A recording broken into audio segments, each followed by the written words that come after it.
Don't eat that! The scream tore through the smoky haze of the Devil's Den like a gunshot. Every head in the biker clubhouse snapped toward the door. Chrome. Leather. Ink. Silence so sharp you could cut yourself on it. Standing in the doorway was a little black girl, maybe 8 years old, dripping wet from the Portland rain. Her hair hung in tight coils plastered to her face. Her sneakers were held together with duct tape. Her jeans had holes in both knees. But her brown eyes, those eyes burned with a terror so absolute it didn't belong on any child's face. Behind her, a woman with red hair stumbled through the door, grabbing for the girl's shoulder, panic written across every line of her face.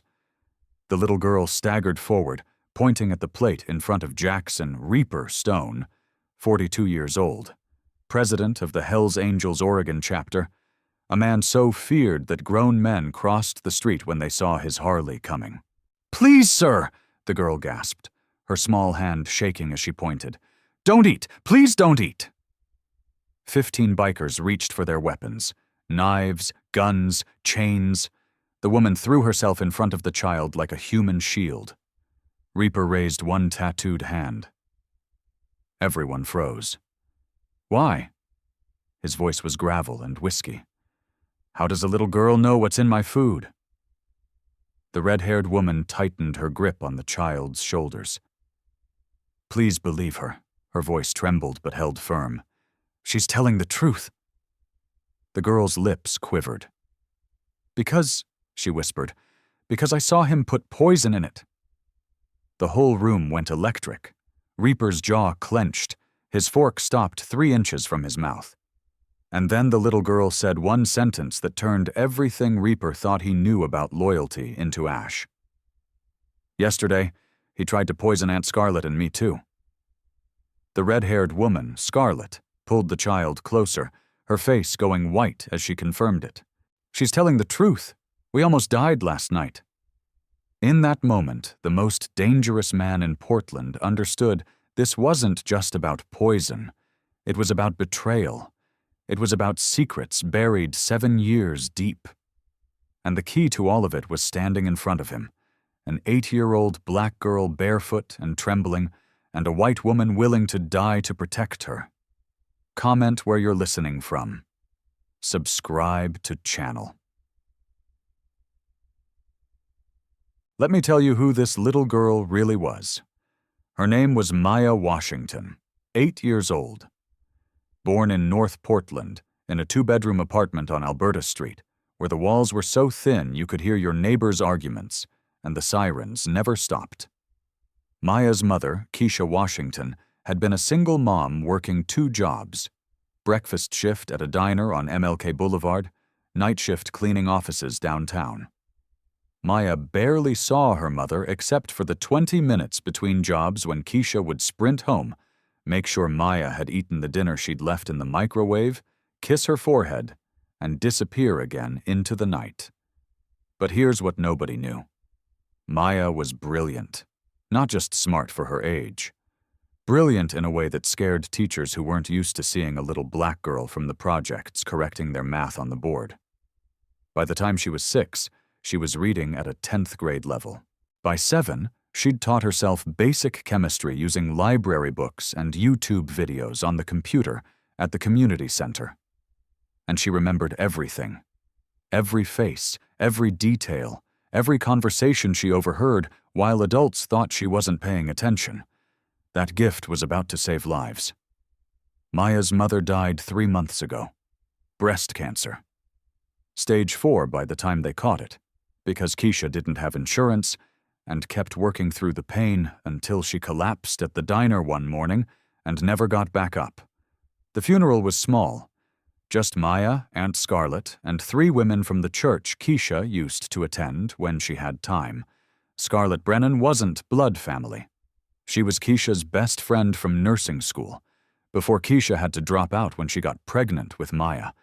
Scarlett had stayed close, visiting when she could, sending birthday cards with $20 bills tucked inside, calling every Sunday. When Keisha died, Scarlett didn't hesitate. She quit her nursing job at Oregon Health and Science University, packed up her life, and came to get Maya. That was her first mistake. Because 3 days after the funeral, Scarlett's landlord called. Her apartment building was being sold. She had 30 days to vacate. Her savings, already drained helping with Keisha's final hospital bills, wouldn't cover first, last, and deposit on a new place in Portland's insane rental market. They tried shelters. Full. Waiting lists 6 months long. They tried government assistance. Denied. Scarlett made $30 too much last quarter to qualify. They tried everything. 2 months ago, they started sleeping rough. First in Scarlett's beat-up Honda Civic. Then, when that got towed for unpaid parking tickets, under the Burnside Bridge. Then in doorways. Then anywhere that offered shelter from Portland's endless rain. Maya never complained. Not once. She just held Aunt Scarlett's hand and asked quiet questions. Will we have a home again? When can I go back to school? Do you think Mom is watching us? Scarlett didn't have answers. She only had promises she couldn't keep, and a guilt that was eating her alive. What happened next would change everything. Reaper didn't take his eyes off the 2 females standing in his clubhouse. 25 years in the Hells Angels had taught him to read people the way some men read poker hands. He could see lies in eyes that wouldn't meet his. He could see desperation in the way Scarlett's hands shook even as she forced her shoulders straight. He could see trauma in the way Maya positioned herself. Always ready to run, always watching exits, survival instinct hardwired into an 8-year-old body. But he also saw truth. The woman, Scarlett, stood with narrow shoulders held firm like she'd been carrying weight too heavy for too long. Her clothes were worn thin, her shoes were falling apart, dark circles carved deep beneath her green eyes. But the way she positioned herself in front of the child wasn't weakness. It was the stance of someone ready to die fighting. And the girl, Maya, so thin her collarbones pushed sharp beneath wet fabric. But those brown eyes, they burned bright, sharp, far older than 8 years should allow. Those weren't the eyes of a child who'd been protected. Those were the eyes of a child who'd survived when the world turned its back. Reaper stepped toward them. His boots echoed through the silence, choking the clubhouse. 15 bikers stayed frozen, weapons ready, waiting for their president's order. He stopped less than 3 feet from Scarlett. Close enough to see the rain still clinging to her lashes. Close enough to hear Maya's trembling breath. "What's your name?" His voice had lost some of its edge. "Scarlett Brennan. This is Maya, my daughter." The lie came automatically. Protection. If people thought Maya was her daughter, maybe they'd care more. Maybe. "What do you do for work?" "I used to be a nurse." Scarlett hesitated. "Now I don't do anything." Reaper's eyes swept over their torn clothes, Maya's bare feet, the old backpack that held everything they owned in the world. He understood. She didn't need to say more. "Why?" Reaper asked, and this time his voice softened despite himself. "Why would you risk your lives to warn a stranger? You don't know who I am?" Maya stepped out from behind Scarlett before her aunt could answer. The girl looked up at Reaper without fear in her eyes. "Because nobody deserves to die without knowing why." Her voice was small, but every word landed clean. "My mama died, and nobody told me what was happening until it was too late. I don't want that to happen to you." The clubhouse went dead silent. Snake, Reaper's VP, who'd stood at his right hand for 20 years, sucked in a sharp breath. Demon, the enforcer who'd killed 3 men and never blinked, lowered his knife, and Reaper, the man who'd survived prison, gang wars, and betrayals that would have broken lesser men, stood there feeling something tighten in his chest. He looked into Maya's eyes and saw himself. 28 years ago, there'd been a 14-year-old kid watching his father get beaten to death by corrupt cops in a holding cell. Nobody told him why. Nobody explained. Nobody gave a damn. That kid grew up with silent rage, with pain that turned to stone, with a vow to never be weak again. That kid became Jackson Reaper Stone. And now that kid was staring at an 8-year-old black girl who'd lost her mother, lost her home, lost everything, but still had the courage to run into a biker clubhouse to save the life of a dangerous stranger. This is when everything changed. "Your mother," Reaper said slowly. "What kind of person was she?" Maya stayed quiet for a moment. Then she smiled, a smile so heartbreakingly sad on a child's face. "My mama was the strongest person in the world," she said. "She told me no matter how hard life gets, you still gotta do the right thing, because that's the one thing nobody can take away from you." Reaper said nothing. He only stood there, staring at an 8-year-old child who'd just taught him a lesson he'd forgotten somewhere between prison and power. That was his second mistake, because what he didn't know, what nobody in that room knew, was that Maya's mother hadn't just been a waitress and a cleaning lady. She'd been something else too, something that connected directly to the poison in Reaper's food, to a conspiracy 7 years buried, to a betrayal that would tear the Hell's Angels apart from the inside. But we'll get to that. Reaper drew a deep breath, forcing himself back to the present. Someone had just tried to kill him. The child was the only witness. "Maya," he said, using her name, "you said you saw the man put poison in my food. Describe him." Maya nodded, her brown eyes focusing like she was pulling up a photograph from memory. "He's tall," she began, lifting her hand to measure height.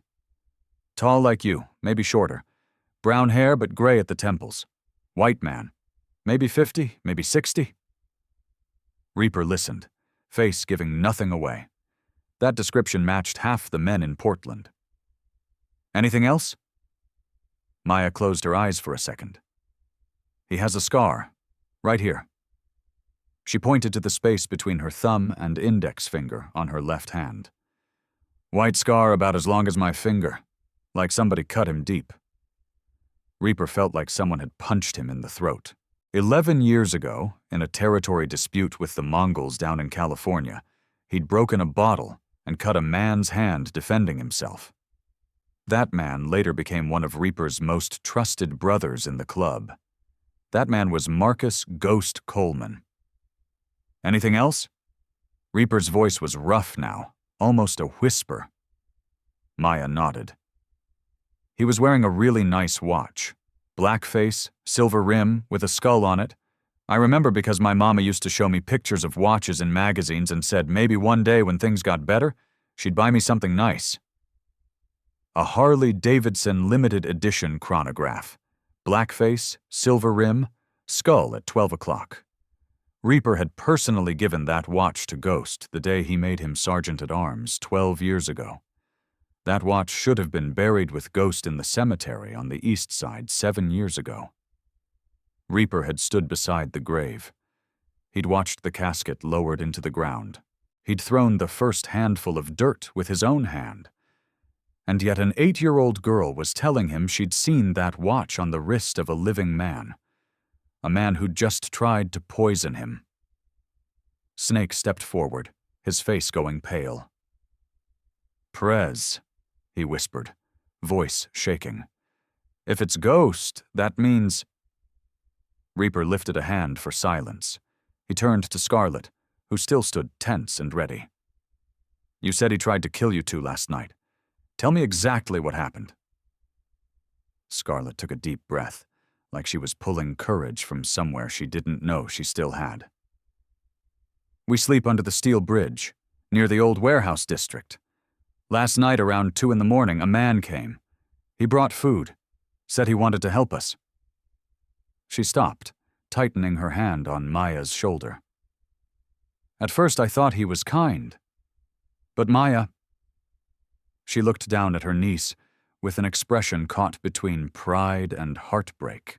Maya saw him put something in the food when he thought we weren't watching. Maya took over, her voice strangely calm. He thought I was asleep, but I was awake. I saw him take out a small bottle, pour it into the takeout box, then stir it in, exactly like he did with your plate tonight. Then what? I pretended to wake up and told Aunt Scarlett I wasn't hungry. She understood. We pretended to eat, then we ran. He chased us, but he couldn't catch us. We ran all night. Reaper ground his teeth, every piece sliding into place. Why did you come here? How did you know I'd be at the clubhouse tonight? Scarlett and Maya looked at each other. Maya answered. This morning when we were hiding in an alley near the docks, I saw him again. He was talking on the phone right next to his motorcycle. He didn't know we were there. I heard what he said. Reaper felt his pulse hammer at his temples. What did he say? Maya closed her eyes, recalling every word. He said, "Clear the last witness before we handle the kid. Make sure he's at the den tonight. No mistakes." The clubhouse dropped into murderous silence. The kid. That's what Ghost used to call Reaper when he was still a teenage prospect running errands for the club. A nickname used with the fondness of a mentor, a big brother, a man Reaper had trusted with his life. Ghost Coleman hadn't died in that warehouse fire 7 years ago. He'd faked his death, and now he was coming back to finish what he'd started. But there was something else, something worse. Last witness, Reaper repeated slowly. What does that mean? Nobody answered. But everyone in that room felt it, the cold dread creeping up their spines. There had been other witnesses, other people who knew whatever Ghost was trying to hide, and they were already dead. Obris and... Snake was the first to break the silence. Prez, if Ghost is alive, we got a serious problem. He knows everything. Every safe house, every route, every business, every weakness. We need to move now. Demon nodded, arms folded across his chest covered in scars and ink. And we got a witness problem. He glanced toward Scarlett and Maya, eyes cold as January. They're civilians. They know too much. In our world, that's a liability we can't afford. Scarlett immediately pulled Maya behind her, body going rigid like a drawn wire, ready to fight even though she knew she had no chance. But before she could say a word, Reaper spoke. Enough. 2 words, not loud, but carrying the weight of a death sentence. Snake and Demon both froze. Reaper turned to his 2 most trusted men, his dark eyes hard as tempered steel. These 2 just saved my life. While someone on the inside was trying to poison me, 2 complete strangers who don't know who I am, who owe me nothing, risked their lives to warn me. He stepped toward Scarlett and Maya, placing himself between them and his men, like a fortress wall. From this moment on, they're under my protection, club protection. Anyone touches them, that person dies. No exceptions. Snake opened his mouth to argue, but one look from Reaper shut him down. After 20 years following Reaper, Snake knew when his president had made a final decision. Demon said nothing. He just gave a short nod, accepting the order even though his face remained stone. Reaper turned to another biker. Where's Jimmy? The prospect who was cooking tonight? The man hurried out. Minutes later he returned, face pale. Prez, Jimmy's gone. His locker's empty. His bike's gone. Nobody knows where he went. Reaper wasn't surprised. Every piece was sliding into place. Jimmy Ace Rodriguez, the prospect who'd been with the club for 2 years, always eager, always loyal, always asking to prove himself. The only person allowed to handle Reaper's food before it reached the table. Ghost wasn't acting alone. He'd planted someone inside long ago, waiting for the perfect moment to strike. "Find him!" Reaper ordered, voice cold as ice. "Alive or dead, I need him!" After his men scattered, Reaper turned back to Scarlet and Maya. The red-haired woman still stood tense, but something in her eyes had shifted. Not just fear anymore. Maybe hope, or at least a fragile trust. But it was Maya who held Reaper's attention. The girl stood there, tiny among a room full of dangerous men. But she wasn't shaking anymore. Her brown eyes studied Reaper closely, as if trying to read him, trying to understand who he really was. Reaper did something nobody in that room expected. He went down on one knee, bringing his eyes level with the 8-year-old. Snake nearly choked. In 20 years, he'd never seen Reaper kneel before anyone. "Maya," Reaper said, his voice gentler than it had been in recent memory. "You're very brave. You did something most grown men wouldn't dare do." Maya looked at him, head tilting slightly. "Will you catch the bad man? He's hurt people already. He won't stop." Reaper looked into those clear brown eyes that had seen too much darkness, and he saw intelligence, a knowledge of the world no 8-year-old should carry. "I promise," Reaper said slowly, each word like an oath. "I will find him. I will catch him. And I will make sure he can never hurt you or Scarlet again." Maya watched him for a long time, then nodded. "My mama said good people always keep their promises. I'll wait and see if you're a good person." Reaper didn't answer. He only stood, carrying a promise heavier than any deal he'd ever made with rival clubs or criminal enterprises.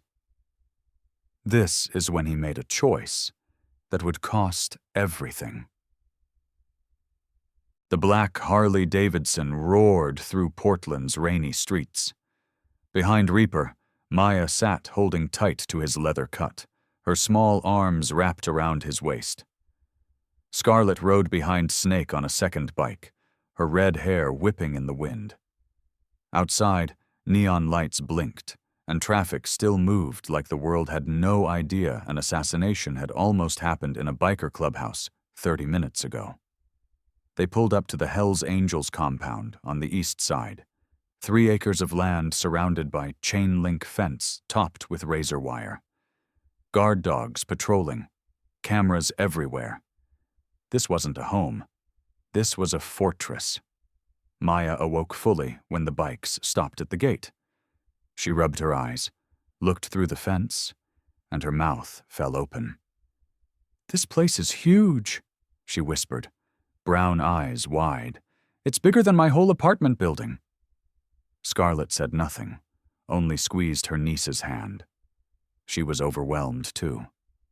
Not by the size, by the distance between their world, sleeping under bridges, and the world of the man who'd just brought them here. They stepped inside the main clubhouse. The interior was rough. Concrete floors, pool tables, a bar that ran the length of one wall, motorcycle parts scattered in corners, leather couches worn smooth by years of use. But there was heat, lights, safety. Reaper led them upstairs to a room with 2 beds and a window overlooking the compound. Clean clothes had been laid out, the right sizes. Reaper had called ahead. Maya stepped into the room like she was walking on sacred ground. She went to the bed and reached out, her small fingers touching the sheets. "They're soft," she whispered, voice trembling. Then she turned to Scarlet, tears in her eyes. "Aunt Scarlet, it's been so long since I slept in a real bed." Scarlet couldn't answer. She turned away, walked to the window pretending to look outside, but her shoulders shook and Reaper could see she was crying. Crying from relief, crying from shame, crying from the pain of realizing that for 2 months her niece had slept on concrete, on park benches under wet bridges. An 8-year-old should sleep on a soft bed every night, should have stuffed animals, should listen to bedtime stories. Instead, Maya had learned how to survive. Reaper quietly withdrew, leaving them their privacy. He ordered hot food brought up. Half an hour later, when he returned, Maya had eaten and fallen asleep on the bed, her small body curled under a blanket, face peaceful, breathing steady. Scarlett sat beside her, watching her sleep, still holding the child's hand like she was afraid if she let go, she'd lose her forever. Reaper knocked lightly. Scarlett looked up. He stepped in with 2 cups of hot coffee, steam rising. He offered one to Scarlett. She took it with hands that still trembled. "Thank you," she said softly, "for everything." Reaper didn't answer. He just nodded and sat in the chair across from her. He looked at Maya sleeping, then back at Scarlett. "She's everything I have left," Scarlett said like she'd read his thoughts. "I promised Keisha I'd protect her daughter at any cost. Even if I have to die, I won't let anything happen to Maya." Reaper watched her, and for the first time that night, he found himself respecting a woman not for beauty or status, but for the pure strength of love. That was his biggest mistake. Because what he didn't know, what he was about to discover, was that Maya's mother hadn't just been a waitress. She'd been something else. Something that connected directly to Ghost Coleman, to a 7-year-old conspiracy, to a secret so dangerous that people had been killed to keep it buried. And the truth was about to destroy everything Reaper thought he knew. Reaper set his coffee down on the small table, his eyes resting on Scarlett's exhausted face. In the dim light, she looked like someone who'd been through war. He didn't ask, but his silence felt like an invitation, and Scarlett began to speak as if she'd carried these words too long. "I used to be a nurse," she began, keeping her voice low so she wouldn't wake Maya. "Worked at Oregon Health and Science University, oncology ward. 6 years watching people fight cancer, watching them win, watching them lose." She paused, eyes distant. "But you can't get used to death when it knocks on your own door." Reaper said nothing, just listened. "Keisha Washington, Maya's mother, was my best friend from nursing school. She had to drop out when she got pregnant. The father took off. Never met him, never wanted to." Scarlett looked down at Maya sleeping. Keisha raised Maya alone. 2 jobs, no help, no breaks, but she loved that girl more than her own life. "What happened?" Reaper's voice was quiet. 3 months ago, Keisha collapsed at work. By the time they got her to the hospital, the cancer had spread everywhere. Stage 4. The doctors gave her 2 weeks. Scarlett's voice cracked. "She lasted 3, just long enough to make me promise I'd take care of Maya."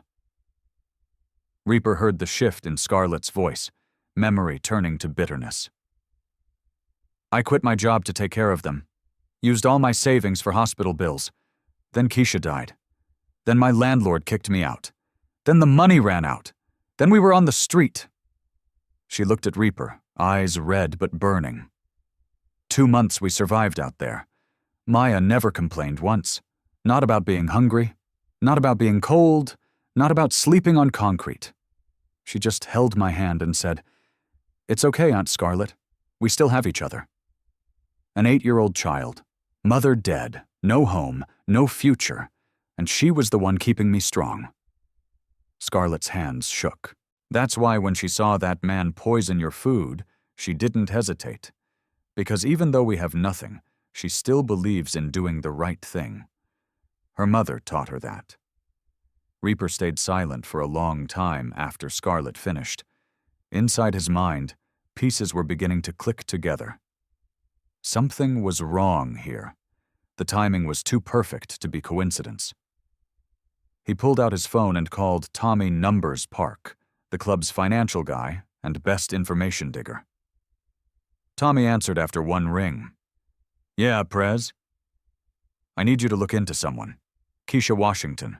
Single mother, worked as a waitress and cleaning lady in Portland. Died 3 months ago. I need everything. Where she worked, who she knew, any connection to Ghost Coleman." Scarlett's head snapped up when she heard Ghost's name. Her eyes went wide with shock and confusion. Tommy worked fast. 45 minutes later, Reaper's phone buzzed with a long text and attachments. He read line by line, and his face darkened like a sky before a storm. When he finished, he looked up at Scarlett with an expression she couldn't read. What he found would change everything. "You said Maya's mother worked 2 jobs," Reaper began slowly. "Do you know where exactly?" Scarlett nodded. "Breakfast shift at Miller's Diner on MLK Boulevard. Night shift cleaning offices downtown. Some big building. She mentioned it, but I don't remember the name." "Cascade Financial Tower," Reaper said, and he saw recognition flicker in Scarlett's eyes. "That's it? Why?" Reaper's jaw tightened. "Cascade Financial is a legitimate investment firm on paper. In reality, floors 12 through 15 are owned by a shell company that's a front for money laundering operations. Those offices have been used by the Hells Angels and other organizations to clean money for the past 15 years. Scarlett felt like someone had punched her in the chest. "What are you saying?" "Keisha Washington cleaned those offices for 7 years. The same 7 years Ghost Coleman was supposedly dead. The same offices where Ghost was secretly running part of his underground operation after he faked his death." Reaper leaned forward. "Cleaning ladies see everything. They're invisible. People talk around them like they're not even there. They have access to trash, to documents, to conversations nobody thinks twice about." Scarlett's hands went cold. "You think Keisha knew something?" "I think Keisha saw something, or heard something that connected to Ghost Coleman, something dangerous enough that when Ghost decided to come back and execute his larger plan, he needed to clean up loose ends." Reaper's eyes were hard. "People who knew too much, people who might talk." "But Keisha died of cancer," Scarlett protested. "Natural causes." "Did she?" Reaper's voice was quiet. "Or did someone make sure her treatment failed? Make sure she never got well enough to talk?" Scarlett felt sick. That's insane. You're saying someone killed her?" "I'm saying Ghost Coleman is thorough, and I'm saying that you and Maya became targets the moment Keisha died. Because Ghost couldn't be sure what Keisha might have told you, what Maya might have overheard, what evidence might have been left behind." Reaper stood and walked to the window, staring out at the darkness swallowing the compound. "You and Maya weren't random targets. You're the last witnesses on Ghost's list, and he won't stop until you're dead." A small sound from the bed made both Reaper and Scarlett turn. Maya was sitting up, brown eyes wide in the dark, her small face pale. "Aunt Scarlett," Maya said, voice small but clear, "is my mama's death connected to the bad man?" Scarlett felt like a knife had been driven into her heart. She rushed to the bed, pulled Maya into her arms. "Baby, how much did you hear?" Maya didn't answer the question. She looked past Scarlett to Reaper, those old beyond years eyes boring into him. "My mama knew something bad, didn't she? That's why she died. That's why we're in danger." Not questions, statements. An 8-year-old stitching together broken pieces of her life, and the picture was cruel. Reaper stepped closer. He knelt again, one knee on the floor, his eyes level with Maya's. "I don't know everything yet," he said honestly. "But I'm going to find out, and I'm going to make sure nobody hurts you again." Maya looked at him without blinking. "You promise for real? Not like grown-ups promise and then forget?" "I promise for real," Reaper said, "and Jackson Stone never breaks a promise." What happened next will shock you. Morning light cut through the windows of the clubhouse meeting room. Reaper sat at the head of the long table, face cold as stone, dark eyes sweeping across every man present, Snake on his right, Demon on his left, Numbers across from him with a laptop open. And in the corner, Scarlet sat in a single chair, her presence drawing looks, but nobody dared object. Reaper's order had been clear. "Report," Reaper said, voice like ice. Snake cleared his throat, opened a notebook. "Jimmy Ace hasn't been found. We checked his apartment, completely empty. He moved out weeks ago. This was planned. His bank account was drained 2 weeks ago. He didn't run in panic. He was ordered to disappear." Reaper nodded. "Expected?" Demon spoke next, voice low and rough.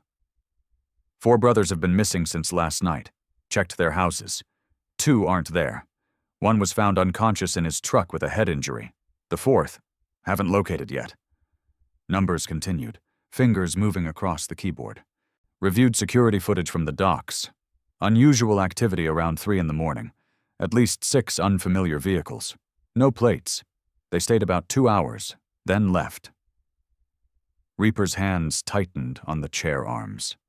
The docks were where a weapons shipment worth $400,000 was scheduled to arrive tomorrow. Biggest deal of the year, the foundation for expanding territory into Washington. If the shipment had been compromised, the consequences weren't just money. It was humiliation, loss of respect, the collapse of everything he'd built over 15 years. "Does anyone know about the shipment besides the people in this room?" Reaper asked. Snake shook his head. "Just us and the dock crew. About 8 people total. All brothers who've been with the club for years." "Then there's a traitor among those 8, Reaper said. "Or someone's watching us closer than we thought."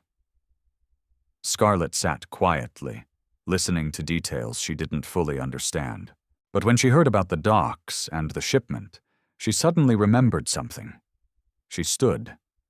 Every eye turned to her. "May I say something?" Her voice shook slightly but held. Reaper nodded. "Speak." "Last night when Maya told you what she heard on the phone, she mentioned phrases I didn't think mattered then. But now that you're talking about the docks and a shipment, I think they're connected." Reaper raised an eyebrow. "What phrases?" Scarlet tried to remember. "Phase 2, and before the shipment arrives. And one more I didn't understand. He said something about the old man's legacy." The room went dead silent. Reaper felt ice water dump over his head. The old man's legacy. That's what Ghost used to call the empire Reaper's father had built. Frank Hammer Stone had founded the Oregon chapter 40 years ago. Built it from nothing into one of the most powerful clubs on the West Coast. When Hammer died, shot in a police raid gone wrong 14 years ago, Reaper inherited everything. The club, the territory, the businesses, the respect. Ghost had always been bitter. Even as Hammer's right hand, he was never seen as the heir, just a loyal soldier, a tool. While Reaper, the kid Ghost had mentored, was chosen to lead, and now every piece was falling into place. Ghost hadn't faked his death just to hide. He'd faked it to prepare. 7 years in the shadows, 7 years planning, 7 years waiting for the perfect moment to return and take everything he believed should have been his. And 14 years ago, when Reaper's father was killed in that police raid, a raid that should never have happened, that felt wrong from the start, that was never properly investigated. The mastermind had been right there all along, hidden in the dark, waiting. Ghost Coleman killed Hammer Stone, and now he was coming back to finish the job and kill Reaper too. That's when Reaper made a decision that would define everything.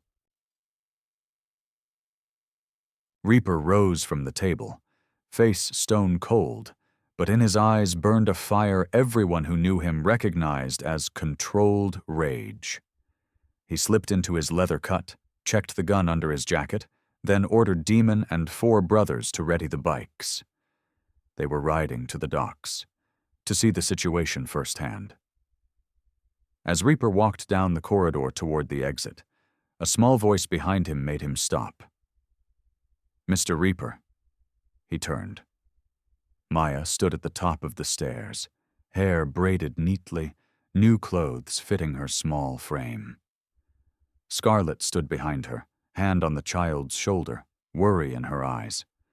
Maya ran down the steps, her small footsteps quick, and stopped in front of Reaper. She looked up, brown eyes meeting his without fear. "Be careful," she said, voice serious like an adult. "That bad man is very dangerous. He's hurt a lot of people already. You have to come home safe." Reaper felt something warm spread through his chest.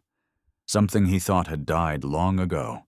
He bent down, set a hand on Maya's head, gently smoothing her hair. "I'll be careful, and I'll come back. I promised, remember?" Maya nodded. Then suddenly she threw her arms around Reaper's neck in a brief hug before turning and running back to Scarlet. She took her aunt's hand, watching Reaper leave with eyes full of worry and trust. The bikes tore through Portland streets toward the industrial docks on the Willamette River. Reaper sat in front, mind threading every piece together. Ghost was alive, planning to seize control, and Scarlet and Maya were still in his crosshairs. The docks appeared ahead, a maze of shipping containers, silent cranes rising like steel skeletons, the sharp smell of salt water mixed with diesel. The Hells Angels warehouse stood at the end of Pier 9, a massive metal building with rolling doors and security that should have been impossible to breach. But when they arrived, the door had been blown open, the electronic lock disabled. Reaper signaled Demon forward. They moved inside, guns drawn. The sight made Demon curse. 4 men, dock workers missing since last night, were bound inside a shipping container, mouths taped, faces bruised and bloody. Reaper ordered them cut loose. When the tape was ripped away, one of them, a brother named Carlos who'd been with the club 10 years, spoke immediately in a hoarse rasp. "They came at 3 a.m, Prez. About 8 men. Heavy weapons. We didn't stand a chance." The leader, Carlos swallowed hard. He had a scar on his left hand, asked about the shipment, the schedule, everything. Reaper ground his teeth. "What did you tell him?" Carlos lowered his head in shame. "Nothing, I swear. But he acted like he already knew. Just wanted confirmation. Then he left us here and said he'd come back after the job was done." Demon was searching the area when he found something under a workbench. "Prez, this." He handed Reaper a small slip of paper. A receipt from Harbor View Motel, room 218, dated yesterday, and beside it, a burner phone. Reaper turned the phone on, checked the messages. 2 texts. First, "Meet at the old place, 3 a.m. Second made Reaper's blood boil. Confirmed secondary targets, black female child and redhead woman. Eliminate both. He was still hunting them. Ghost was still hunting Scarlet and Maya. And the phone, the receipt, everything had been left in the open intentionally. Not a mistake, an invitation, a trap set by a man who wanted to be found. Here's what they didn't want you to know. While Reaper was at the docks, the compound fell into strange quiet. Scarlet sat on the couch in the main room, holding a cup of tea gone cold, staring out the window as afternoon sun faded. Maya sat beside her, knees drawn up, head resting on Scarlet's shoulder, brown eyes following birds across the sky. "Aunt Scarlet," Maya said suddenly, "is Mr. Reaper a good man or a bad man?" Scarlet flinched. She looked down at her niece, searching for words. "Why do you ask, baby?" Maya stayed quiet for a moment, eyes distant. "Because he has power like the bad man. He has money. He has people who do what he says. He's dangerous." She paused. "But he looks at you different than how bad people look at good people." Scarlet's heart jumped. "What do you mean?" Maya lifted her face, clear brown eyes meeting Scarlet's. "The bad man looked at us like we were nothing, like we were trash he wanted to throw away." She paused again, searching for words. But Mr. Reaper looks at you like you're important, like he's afraid you might disappear if he looks away. Scarlett couldn't speak. She only pulled Maya into her arms, hiding her face that had gone hot. She didn't know an 8-year-old could see so clearly. Night came. Deep night. Scarlett put Maya to bed, but couldn't sleep herself. She sat in the main room and waited, even though she didn't want to admit what or who she was waiting for. At 2 a.m, an engine roared up outside.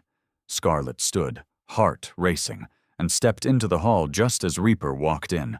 He looked exhausted. His leather cut was torn. A long scratch on his forehead bled. "You're hurt," Scarlett cried. The nurse in her rose instantly. She rushed to him before he could speak. "Just a scratch," Reaper said calmly. "Nothing serious." "Let me see." Scarlett didn't wait for permission. She pulled him into the room, pushed him into a chair, went to get the first aid kit. When she returned, Reaper was still sitting there, dark eyes tracking every movement she made. Scarlett sat beside him, gently wiped blood from his forehead with an alcohol-soaked pad. Reaper didn't flinch, though she knew it stung. "What happened?" Scarlett asked, as she pressed a bandage onto the cut. "Small problem at the docks," Reaper said. "Doesn't matter. The scratch was my own carelessness." Scarlett didn't believe him, but didn't push. When she finished, her hand brushed his forehead by accident, and Reaper suddenly caught her wrist.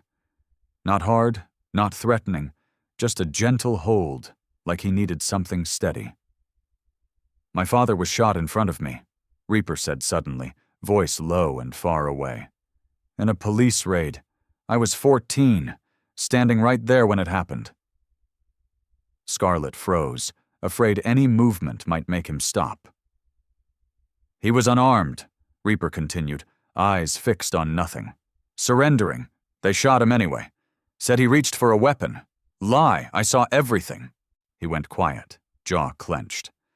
"From that day, I swore I'd never be weak again. I'd never let anyone I cared about get hurt while I stood there doing nothing. I built all this. Power, money, the club, all of it so I'd never have to stand helpless like that again." Scarlett placed her other hand over Reaper's, squeezing gently. "But you're still in pain," she said softly. "I can see it. Under all that strength and control, you're still carrying that 14-year-old boy's hurt." Reaper didn't answer. But he didn't let go either. This was his third mistake. Because what he didn't know, what was about to be revealed, was that Scarlett was carrying something too. Something her best friend had given her before dying. Something that would blow Ghost Coleman's conspiracy wide open. And the truth was buried in the last place anyone would look. Morning sunlight poured into the main room, bringing rare warmth. Reaper sat at the table, cup of black coffee in hand. But he didn't drink. He hadn't slept. His mind had spun all night with thoughts of Ghost, of Scarlett, of her warm hand in his until he had to let go, because dawn was coming. Maya ran into the room with quick, happy steps, face bright after everything. In her hands was a sheet of paper, drawing paper the brothers had given her at Reaper's request. "Mr. Reaper! Mr. Reaper!" Maya called, running to his side. "I finished my drawing. I want you to see it." Reaper set the coffee down, turned to her with rare curiosity. "What did you draw?" Maya laid the paper on the table, turned it so he could see. Colored pencil drawing. Lines clumsy like a child's, but everything clear and meaningful. A large building, clearly the compound, with motorcycles parked outside and a fence around it. And in front of the building stood 3 people. A tall man in a leather cut with dark hair and a beard. A red-haired woman beside him in jeans and a jacket, smiling. And between the adults, a little black girl holding both their hands, grinning wide. "This is you," Maya said, pointing. "This is Aunt Scarlet, and this is me." Reaper felt something catch in his throat. He picked up the drawing, realized his hand was trembling. A drawing by an 8-year-old child. Simple. Innocent. But it held something this compound had never held in all these years. Hope, family. "Why did you draw the 3 of us?" Reaper asked, voice rough. Maya tilted her head like the question was strange. "Because we're family now. You said it. You said Aunt Scarlet and me are part of your family. Family stays together. Family gets drawn together." Reaper couldn't speak. He only stared at the image of himself standing beside Scarlet and Maya, at the smile Maya had drawn on his face. A smile he wasn't sure he could ever actually wear. Scarlet walked into the room at that moment, stopped when she saw what was happening. Reaper holding Maya's drawing, shoulders faintly shaking. "Aunt Scarlet, look," Maya called. "I drew our family." Scarlet came closer, looked at the drawing, felt her eyes burn. She looked up. Her eyes met Reaper's. In his eyes, she saw something she'd never seen before. Not hardness, not calculation. Something fragile, something hungry, hope. Something had changed between them. Scarlet felt it. Reaper felt it. The moment stretched until Reaper's phone rang, piercing the bubble. Reaper glanced at the screen, Snake's name, and answered. "What?" Snake's voice was tight. "Prez, we found Jimmy Ace." "Alive or dead?" "Dead. Shot once in the chest. But before he died, he wrote something on the wall with his own blood." Reaper's grip tightened. "What?" "Harborview Motel, room 218. That night, Reaper went to Harborview Motel. Alone. He knew it could be a trap. He knew Ghost might be waiting. But he went anyway. Some things had to be faced head-on. He left Demon and Brothers outside to cover exits while he walked into the rundown motel. Room 218 was at the end of the 2nd floor. Old wooden door, peeling paint. He put his hand on the knob. Turned. The door opened, unlocked. The room was empty but not quiet. Fresh cigarette smoke lingered. A coffee cup on the table still warm. The bed carried the impression of someone who'd been there. Someone had been here, and left moments ago, or someone was still here. Hidden. Reaper swept the room with his eyes and saw them. On the desk by the window, a stack of papers arranged neatly, waiting for him. He stepped closer, heartbeat quickening. A map of the Portland docks with Pier 9 circled in red. Photos of Reaper, entering the clubhouse, on his bike, standing on the compound balcony. Ghost had been watching him for weeks, maybe months. But what froze Reaper was the file at the bottom. A file on Scarlett Brennan. Photo from her nursing days. Old address, employment history. A file on Keisha Washington. Death certificate, cancer treatment records. Work history at Cascade Financial Tower. And a file on Maya Washington. School records, medical records, everything. Beside the files, a small note, handwritten black ink. Last witnesses, handle before Phase 3, both females. They were still on the list. Ghost didn't just want Reaper dead. He wanted every trace erased, every witness, anyone who might know anything. "I knew you'd come, kid," the voice came from the dark corner. Reaper spun, gun already in hand, but Ghost was faster. Ghost Coleman stepped from the shadows, gun aimed at Reaper's chest. He was older than Reaper remembered, hair almost fully gray, face lined from living in darkness too long, but his eyes were the same. Cold, ruthless, filled with bitter ambition. "Put the gun down," Ghost said calmly. "You know you're not faster than me. Never were."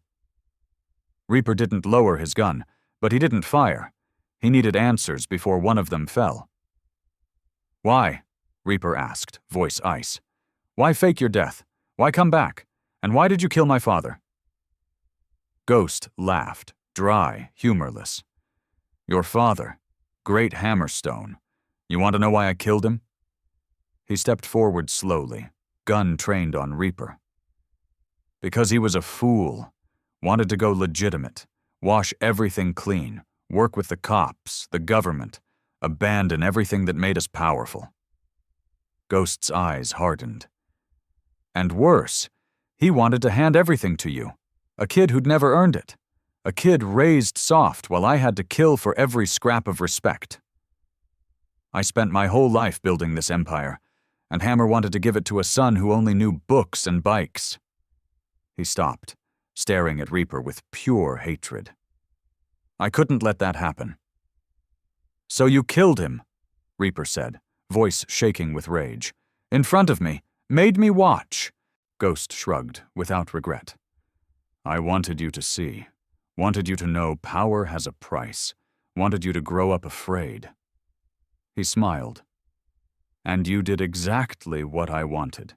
You became cold, ruthless, strong. You rebuilt the empire bigger than it ever was under Hammer. But now it's time for me to take back what's mine." Everything happened in a heartbeat. Reaper lunged sideways as Ghost pulled the trigger. Bullet sliced through air where Reaper had been standing. Reaper rolled behind the bed, fired back twice. Ghost moved like a shadow, taking cover. Gunfire thundered through the small room. Within seconds, the door exploded open.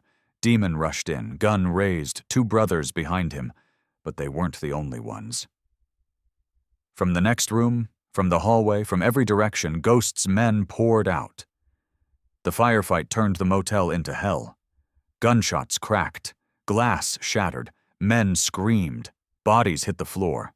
Reaper dropped one man, rushing him, rolled to avoid another burst, then saw Demon go down. Bullet through the shoulder, blood spreading. His 2 brothers lay still, eyes wide, dead. Reaper roared with fury, firing wildly, dropping 2 more before his magazine clicked empty. He grabbed a gun from a dead man, kept fighting, but he knew the balance was tipping.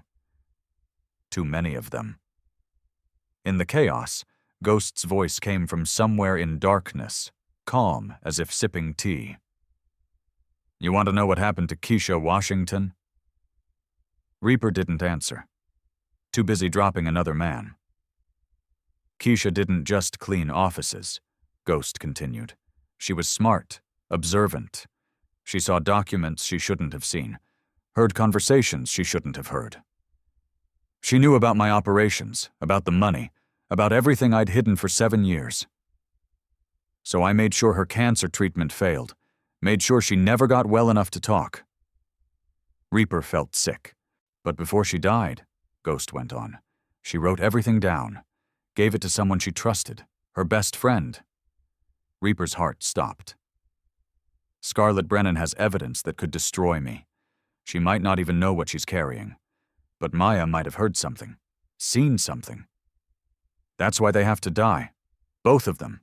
No witnesses. No loose ends." Reaper had to get out, had to get back, had to protect them. He grabbed Demon, yanked him up despite the blood. "Move!" They charged for the window. Reaper shot out the glass, jumped to the awning, dropped to the ground. Demon followed, face pale from blood loss. They ran for the bikes, got on, tore into the night. Behind them, gunfire still echoed. But Reaper didn't look back. One goal. Home. As the bike turned onto the main road, Reaper's phone buzzed. Text from Snake. "Prez, trouble at the compound. Security breach." Reaper's heart stopped. Ghost wasn't at the motel to face him. He was there to hold him in place, to buy time, for his men to attack the compound. Scarlett, Maya. Reaper slammed the throttle, the bike screaming through the night toward home. He prayed for the first time since he was 14. Prayed he wasn't too late. What Ghost didn't know would cost him everything. Reaper drove like death itself was chasing him, hands locked on the handlebars, eyes welded to the road. Demon sat behind him, one hand pressed to his shoulder wound, face gray, but forcing himself to stay conscious. The compound came into view, and Reaper's heart sank. The front gate blown apart. 2 unfamiliar trucks in the yard. Gunfire echoing from inside. Bodies of 2 gate guards on the ground. Blood pooling under security lights. Reaper didn't stop at the front. He swung around back to a hidden entrance, a tunnel built when Hammer was still alive, leading from the old garage into the basement. He left Demon with the backup gun, then plunged into darkness alone. Inside the compound, Scarlett was living the most terrifying minutes of her life. When the first shots cracked, she'd been in the room with Maya, reading a book before sleep. Survival instinct snapped awake. She grabbed the gun Reaper had left for her, took Maya's hand. Ran. She remembered the safe room Reaper had shown her. Hidden room behind a false wall in the main office. Steel door, electronic lock. She pulled Maya down the hallway, hearing gunfire growing closer. Screams. Glass shattering. They reached the office. Scarlett shoved aside the panel, punched in the code with shaking fingers. Steel door swung open. She pushed Maya inside first, then turned and stood in the doorway. Gun raised, ready to fire at anyone who appeared. "Aunt Scarlett," Maya whispered behind her, voice trembling but not crying. "Are we going to be okay?" Scarlett looked back, saw the girl clutching the drawing she'd made that morning, the one with 3 figures standing together. Even in the most dangerous moment, Maya held that drawing like hope. "We're going to be okay," Scarlett said, forcing steadiness into her voice even though her heart was exploding. "Mr. Reaper will come back. He promised, and he never breaks promises. Blah." Down in the basement, Reaper moved like a ghost. He killed 4 intruders on his way up. Silent, efficient, no hesitation. He knew this compound like his own hand, every corner, every blind spot, every hiding place. By the time he reached the main floor, most attackers were down or pinned in gunfire with surviving brothers. Reaper didn't stop to help. One target, the office, the safe room. He charged up the stairs, dropped 2 men blocking his path, kicked the office door open. Empty. But the panel had been pushed aside. The safe room door shut tight. He stepped up, knocked. "Scarlett, Maya, it's me, Reaper." Inside, Scarlett heard that voice and nearly collapsed with relief. But she didn't lower the gun. Life on the street taught her never trust until you see. "How do I know it's you?" Reaper was silent a beat, then spoke. "You promised Keisha you'd protect Maya. That's the only thing keeping you alive. Maya told me I look at you different than how bad people look at good people, and this morning she drew a family picture with 3 people. Scarlett broke into tears. She entered the code. The steel door opened. She saw Reaper standing there, leather cut torn, face smeared with blood and dirt, but alive, alive and home. She ran to him. Maya ran after her.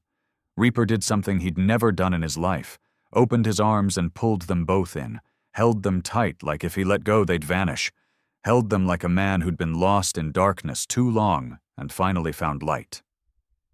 Maya lifted her face, brown eyes wet but shining with joy. "Mr. Reaper," she said, voice trembling with hope. "Now we really are a family, right?" Reaper looked down at the child, then at Scarlett crying in his arms. "Yes," he said, voice rough with emotion, "we are." But the truth they buried for 7 years was about to come out, and it would change everything. After the situation was contained, Reaper took Scarlett and Maya to the basement, the safest place in the compound. Demon was brought in, wound dressed, surviving brothers cleaning the scene, counting bodies, checking damage. Ghost Coleman hadn't appeared in the attack. Still out there, waiting. But Reaper knew he couldn't wait anymore. Had to end this before Ghost struck again. While Reaper discussed next plans with Snake, Scarlet sat in the corner holding Maya, who'd fallen asleep from exhaustion. She looked down at her niece's peaceful face. And suddenly Ghost's words from the firefight echoed through her mind. Keisha wrote everything down, gave it to someone she trusted. Scarlet went still. She remembered.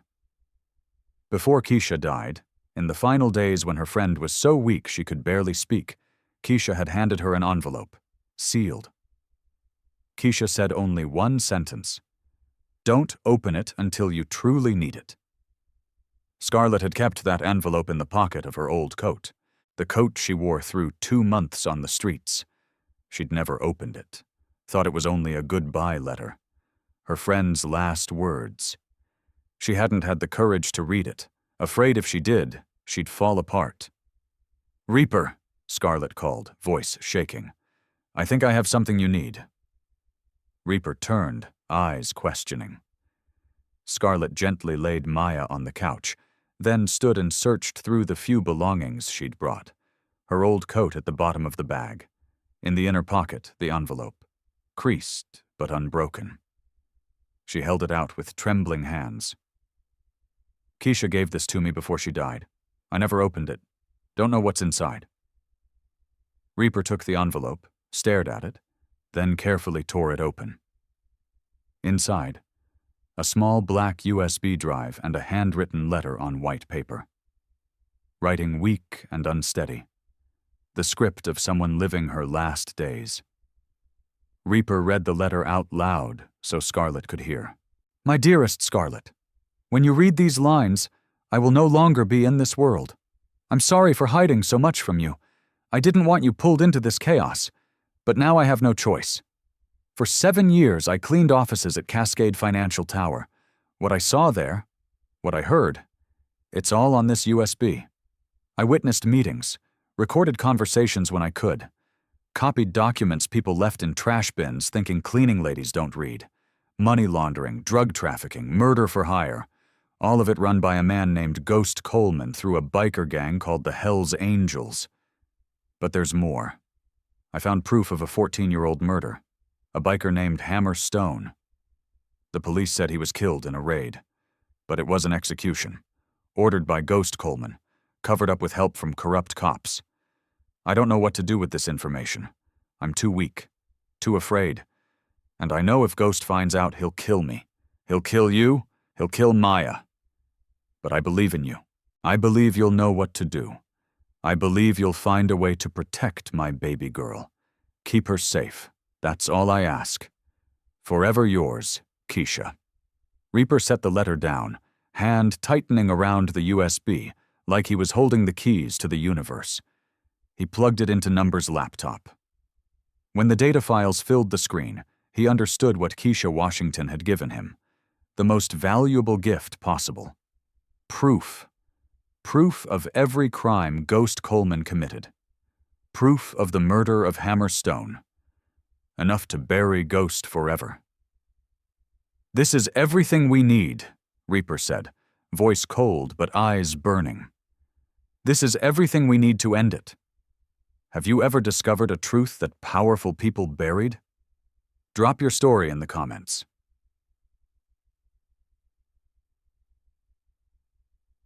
Reaper spent 2 days preparing. He studied every file on the USB, memorized each detail, each number, each name, and most important, he found Ghost Coleman's weakness. Warehouse District, east side of Portland, Warehouse 47, the place where Ghost had faked his death 7 years ago in a perfectly staged fire. Where Ghost stored most of his illegal wealth.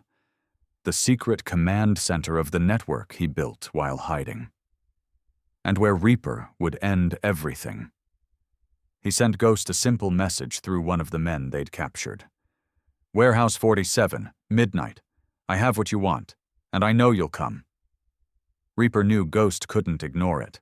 The USB held enough evidence to destroy him completely. Ghost would never rest knowing it was in enemy hands. He would come. He had to. That night, the warehouse district sank into darkness and fog. Warehouse 47 stood like a sleeping beast, rusted steel doors, broken windows, marks of time and abandonment. Reaper arrived an hour early, placed his men in every strategic position, every entrance, every exit, every high point with full view. Snake commanded the rifle team on the roof across the street. Demon, shoulder still bandaged but refusing to stay behind, led the rear breach team. And Reaper stood alone inside the warehouse, waiting. At exactly midnight, an engine sounded in the distance, then died.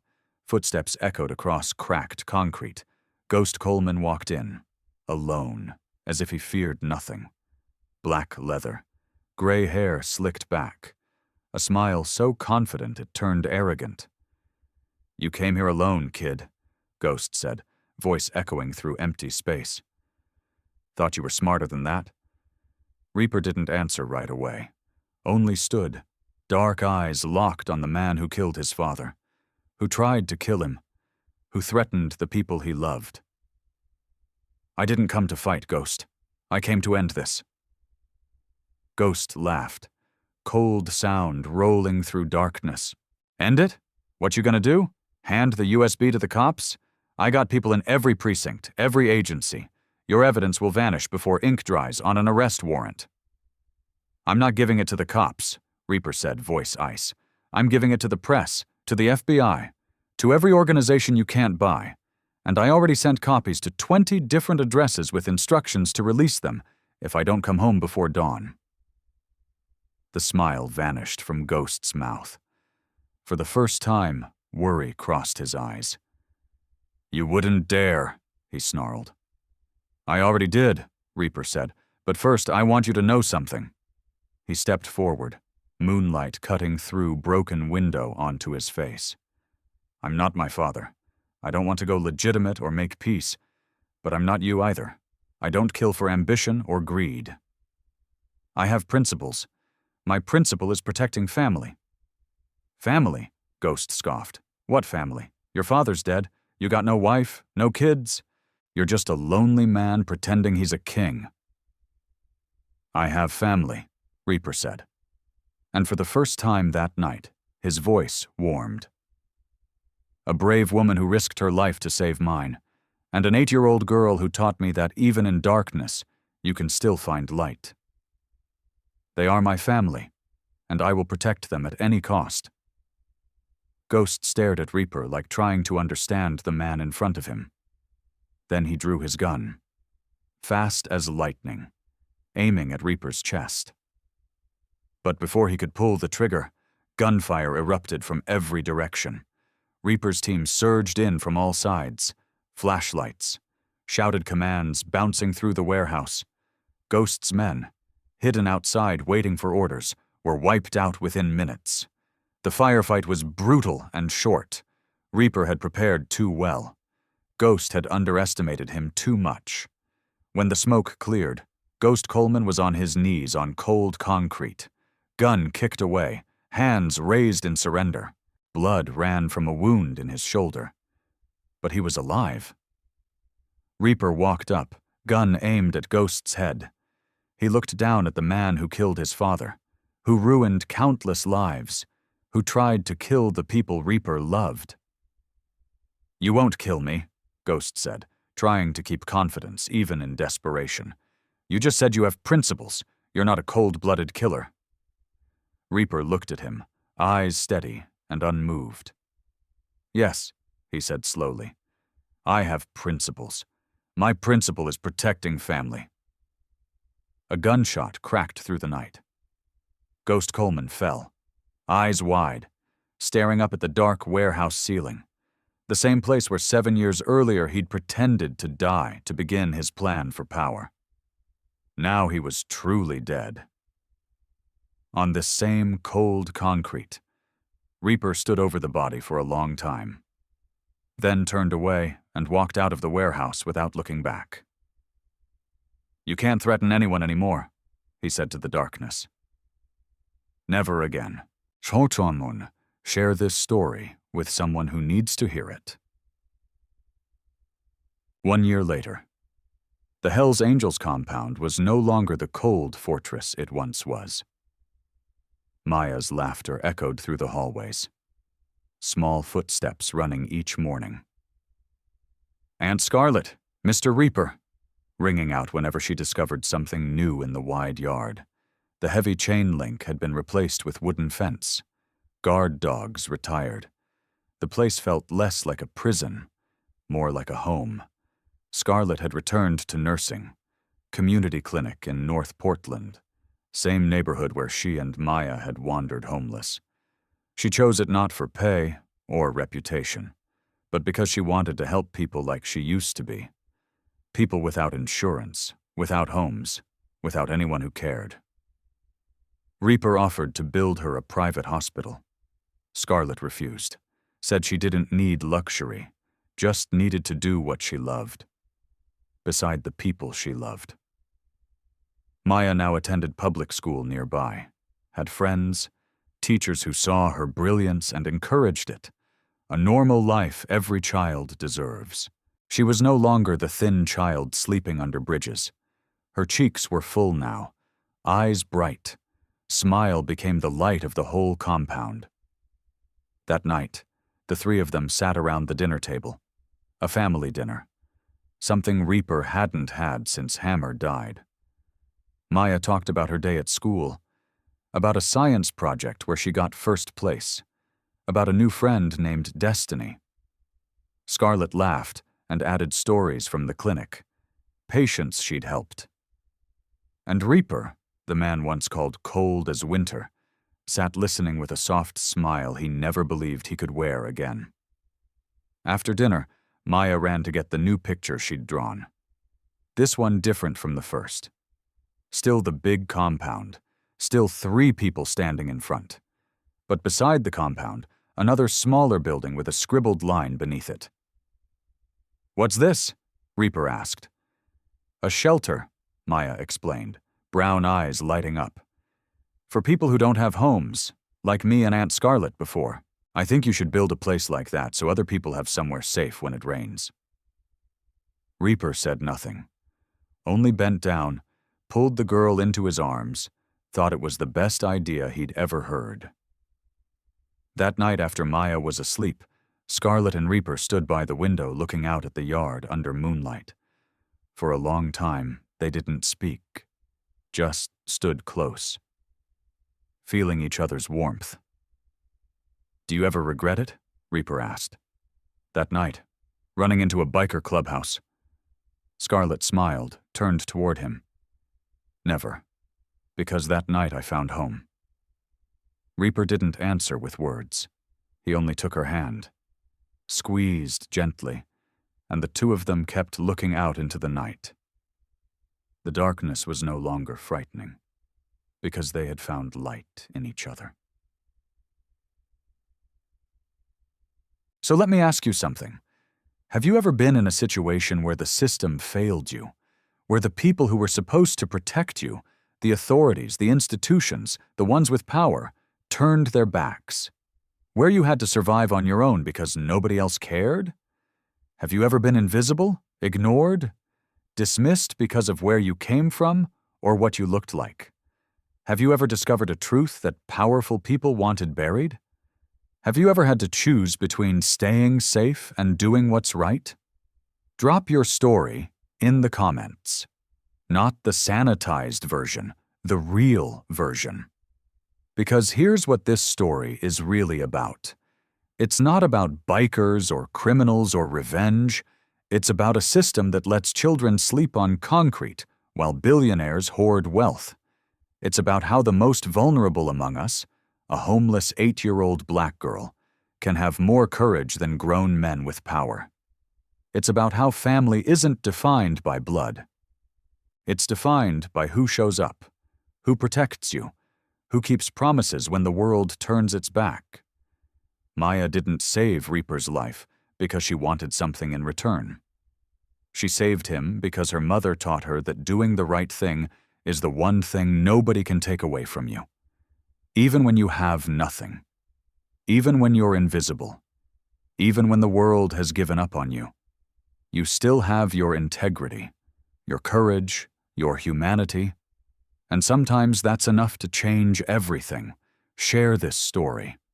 Not because it's entertaining, but because it's true. Because somewhere right now, there's a Maya sleeping under a bridge.